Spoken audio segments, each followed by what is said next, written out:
Katika kitabu Al-Majmu' cha al-Imam an-Nawawi, kitabu maarufu kabisa, na hiki pia Al-Minhaj sharh ya Muslim al-Hajjaj ni kitabu maarufu. Katika Al-Majmu' sharh al-Muhadhab, al-Imam an-Nawawi rahimahullahu ta'ala anaelezea salatu ar-raghaib, anasema as-salatu al-ma'rufatu bi salati ar-raghaib, hii swala inayojulikana kwa jina la salatu ar-raghaib, wa hiya 12 rak'atan, nazo ni rakaa 12 baina al-maghribi wal-isha, kati ya maghribi na isha, lailata awwal jum'atin min Rajab, usiku wa Ijumaa ya mwanzo katika mwezi wa Rajab, wa salatu lailati nisfi min Sha'ban, na swala ya usiku wa nusu ya usiku katika, na swala ya usiku ile wa nusu ya Sha'ban, 100 rak'atin, rakaa 100, ambayo ni swala rakaa 100.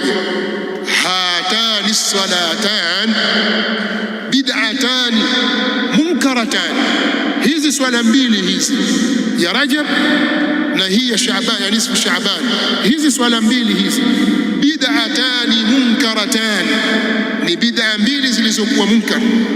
Kisha tuambia wala taghtarra bidhikrihima fi kitabi qutil alqulub, wala usihadaike wewe kwa kutajwa kwake hizo swala mbili katika kitabu Qutul Qulub cha Abu Talib al-Makki.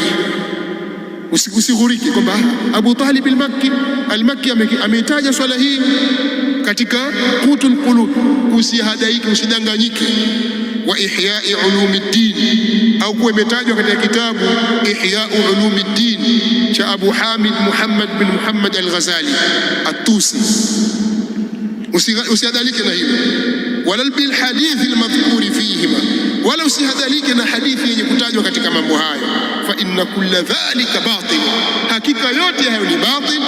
Wala yughtarra bi ba'dhi man ishtabaha alayhi hukmuhuma min al-a'imma, na wala pasihadalikiwe, watu wasihadalike kwa baadhi ya wale ambao imewatatiza juu yao hukumu yake.